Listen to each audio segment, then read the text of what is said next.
David Usher. Good afternoon. Good afternoon.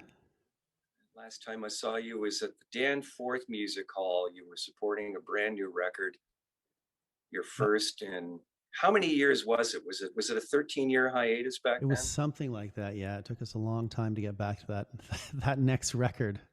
Yeah, and it's funny because I remember talking to you guys at the time, and I was suggesting to you that it's a real challenge, almost as hard to start over again as it would be starting initially after a 13-year break, trying to get traction again, trying to bring back new fans. And here we are 7 years later. And in this day and age, it feels like 20 years. So I don't know. Is it any more of a challenge in 2021 than it was in 2014? Maybe it's more of a challenge in a pandemic. But I mean, the last we don't really think of it that way. We sort of make records when we want to make them, Mhm. and what happens with it we can't predict. So we play the music because we love the music, and we play the shows because we want to play the shows. And so far, it's been really good. So we're just going to keep rolling with that. In a pandemic, obviously, everything is much more challenging. Music, you can't play, you can't meet people, you can't get together. So that makes it much more difficult. Yeah, so much lost in when you can't sit in a room facing each other and work things out. Sure, you can do it on Zoom, but I mean that kind of intimacy is lost, right? We were a bit lucky with this record because we were writing it and recording and rehearsing it before the pandemic. And then we had gone into the studio to start recording. And we spent about 6 days in the studio getting everything. We were recording already. So we had a lot of the record together. And then as we arrived in the studio, the pandemic really started to go ballistic. And we were watching it every day, and the numbers were going up, and then everything started shutting down. So about 6 days in, we left, and I flew back home to Montreal. And then each of us did the rest of the album in our home studios. Wow, interesting, very interesting. Yeah. So it was the plan was to start before the pandemic, and obviously those plans were thrown out the window. What in 2021 got you together and get it all together to put it out there now? I mean, a year is a fairly long time, even considering the circumstances. Well, I guess we were working on it in March last Mhm. year, and so we worked on it for a few months after that, and then we were just sort of like everyone, we are waiting to see what the timing would be good timing. We actually believe that you know every musician and artist is hopeful that this thing is going to be done sometime in the summer, and Mm. that maybe by the we've got a tour plan in the fall that's been postponed a couple of times. Saints and Sinners tour will happen in November, unless it doesn't.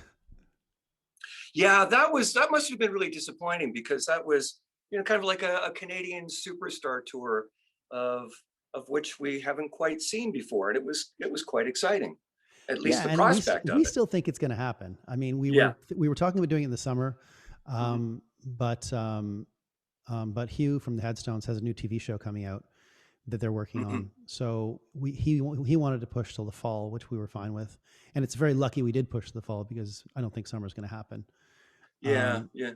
so it's we're whenever the time is to go out, we'll go out. Yeah, Hugh's one of the lucky ones, because musicians have had such a hard time over the last year. But Yeah. Hugh has managed to develop other projects in his other vocation and has managed to keep himself pretty busy. So, Yeah. But I mean, these it's, days, I mean, all of us have different things we do. No one is, yeah, that's yeah, just the way it is these days when you're older in music. yeah. You do a lot of interesting things on the side. Anything that you can reveal about that? You're Sure. a public speaker, motivator. I run a artificial intelligence creative studio. So we build interactive AI powered virtual beings. That's the major thing that I do, and I've done for a number of years. So Wow. I'm heavily into AI and the innovation community, and so I do a lot of speaking to companies, a lot of tech companies actually, about creative innovation and artificial intelligence in the future. But we build interactive characters that you can talk to. So we've got a program now called Learning from History, a bunch of different things. Artificial intelligence creeps me out. Sell That's me it. on the sell me on the positive side of it. Well, there's positives and negatives to any kind of technology. You can use, You can use the technology in positive ways or in negative ways. I mean, one of our programs, as I was saying, is called Learning from History, where in the future we believe that you're not going to just read a book or watch a video when you're learning about history. You're going to actually talk to the characters from history about their lives and learn directly from them. We've got another program which is creating virtual beings that can talk to memory patients with Alzheimer's and dementia, and re-engage them with art and music and entertainment because they forget to use how to use those things. So our virtual beings can come out and engage with the patients and try and encourage them to rediscover all of those things that they loved in their lives that they now miss. There's lots of interesting things you can do with AI. That In is fact, in that fact, in fact, the pandemic. I mean, AI was used to help with figuring out the vaccines for many companies. it's a fascinating path. How did you veer to that path? I mean, I've been doing a lot in creative innovation. I wrote a book on creativity about 6 or 7 years ago, and from that, I was doing a lot of speaking. I built something called the Climate Clock, which with Dr. Damon Matthews from Concordia University, which is a way to revisualize climate data in relation to time. So we've been working on that for many years, and then.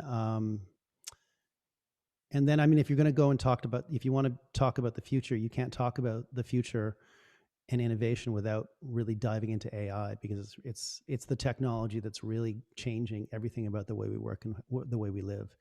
Even though you can't often see it on the surface, it's living underneath many technologies and interactions. So for me, I really wanted to get into artificial intelligence, so I was working with Google on something called Lyric AI, which is an artificial intelligence that can collaborate with humans writing song lyrics.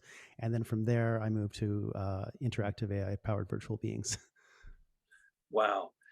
When are we going to have an artificially intelligence based live music experience with an AI band? That already exists in some ways. In terms of virtual beings, there are many in Japan that are having they have some massive concerts. Um, there's all sorts of stuff happening in that field. The real trick is, it's not whether AI can generate the creative output; it's whether it's really good. That's where it's still lagging. It's not like it won't get there, but right now it's not that great. Wow. Let's talk about your first new song in 7 years, Tarantino, Bullet Kill, Sex, Love, Thrill. And the story behind that is a Tarantino binge. Yeah, I was. I mean, it was when the pandemic hit. You know, we all went on these Netflix, Crave, Disney, or Disney Plus for my kids, um, binges. And my one of my first ones was a Tarantino binge when I was writing the lyrics for the album, and a lot of the sentiment of the song really seemed to come out of some of those movies. So that's how it got to be called Tarantino. And with the video as well, which is from the video I was watching. I sometimes I look for experimental work on places like Vimeo, and I came across Caterpillar Clasty, which was a an NFB short, um, which I loved. It's very odd. Some people find it a little bit odd, but I loved it, and so Mhm. we married these things together for the video for the song. Yeah, just you know what I'm going to do? I'm just going to.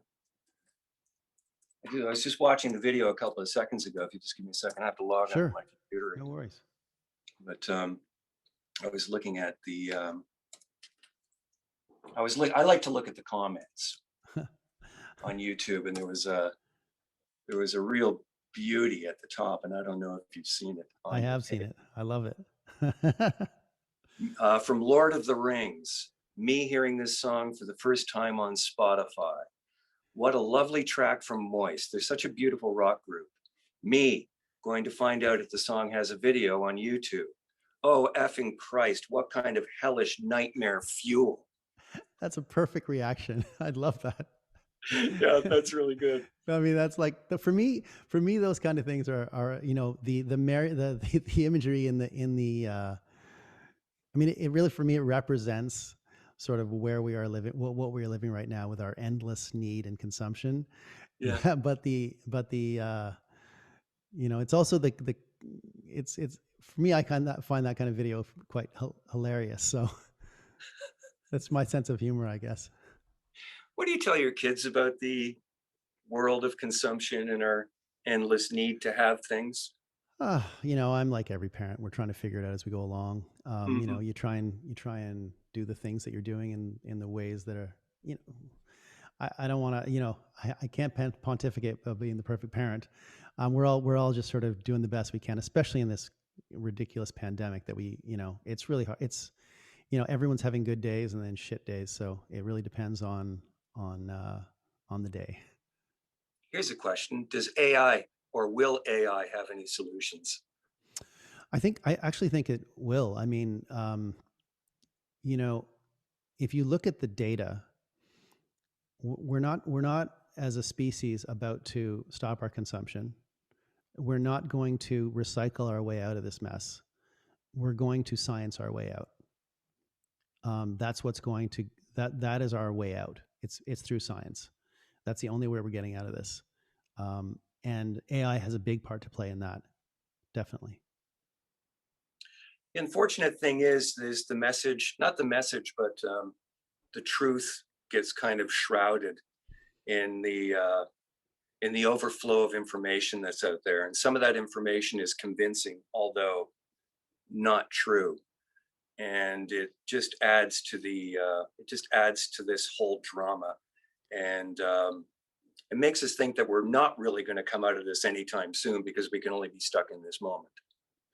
Yeah, in terms of like there are good and bad sides to artificial intelligence.